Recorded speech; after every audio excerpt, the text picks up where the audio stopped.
النادي الاهلي يواصل نزيف بدون انقطاع، كل ماتش بينزف نقاط. دلوقتي الاهلي عنده 6 نقط تقريبا في مركز ال 15 او ال 16 او ال 17.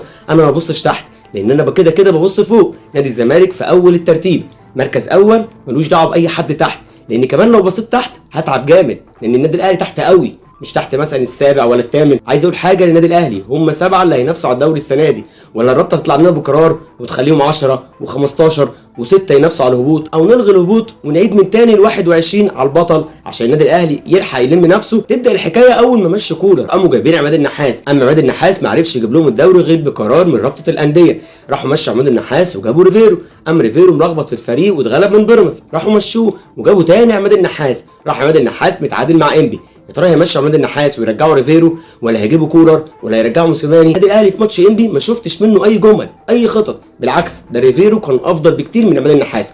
وده الكلام اللي قلته قبل كده، ان عماد النحاس لما هيقابل نادي الزمالك تبقى مصلحه كبيره لفيريرا، لان فيريرا لما يقابل عماد النحاس غير لما يقابل مدرب كبير يكون اجنبي وتكون اللعيبه عامله له حساب زي لعيبه النادي الاهلي دلوقتي اللي هي مش عامله حساب لاي حد. وهو ده قص الفساد اللي خرج النهارده في الدقيقه 20 تقريبا او الدقيقه 15. قلبي عند كل الاهلاويه، لان شكلها السنه دي تبقى سنه صعبه جدا. يا فريق المليار جنيه اللي لغايه دلوقتي جايبين 6 بونت تقريبا، البونت بربع مليار او اقل مش عارف بالظبط، بس البونت عند الاهلي دلوقتي بقى غالي جدا جدا جدا.